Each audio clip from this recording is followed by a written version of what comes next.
বরে নবীর মহাব্বত যতক্ষণ না পর্যন্ত তোমার অন্তরে তোমার মা বাবা তোমার ভাই বোন আত্মীয় স্বজনের চাইতে বেশি না হবে। মায়ার নবী ঘোষণা করেন তামাম দুনিয়ার উম্মত, আল্লাহর নবী বলে ক্বালেন নবী সাল্লাল্লাহু আলাইহি ওয়াসাল্লাম লা ইউমিনু আহাদুকুম হাত্তা আকুনা আহাব্বা ইলাইহি মিন ওয়ালিদিহি ওয়া ওয়ালাদিহি ওয়ান নাসি আজমাইন।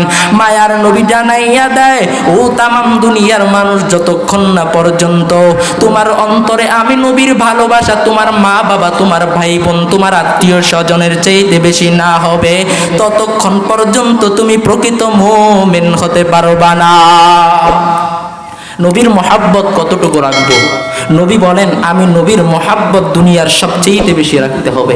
এই নবীকে মহাব্বত করেছে আল্লাহর নবী। একদিন হজরতে আবু বকরকে ডেকে হজরতে ওমরকে ডেকে বলে, ওমর, আমি নবীকে তুমি কতটুকু মহাব্বত করো? হজরতে ওমর নবীকে জানাইয়া দেয়, পয়গম্বর, আমি উমর আপনাকে কতটুকু মহাব্বত করি পয়গম্বর। আপনি জানতে চেয়েছেন গো পয়গম্বর, আপনি জেনে নেন, আপনি নবীকে আমি জীবনের চাইতে নয়, আমার জন্মদাতা পিতা মাতার চাইতে বেশি মহাব্বত করি। হযরতে ওমর ডাক দিয়া কয়, পয়গম্বর,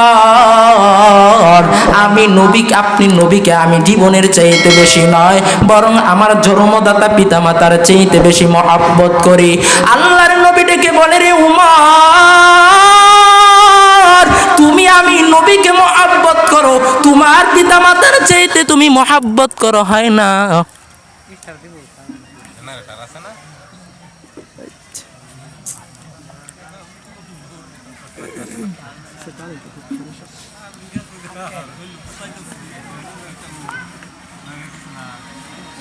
ধন্যবাদ সবাইকে ভিডিওটি দেখার জন্য। সবাই লাইক কমেন্ট শেয়ার করতে ভুলবেন না। অসংখ্য ধন্যবাদ এতক্ষণ সাথে থাকার জন্য।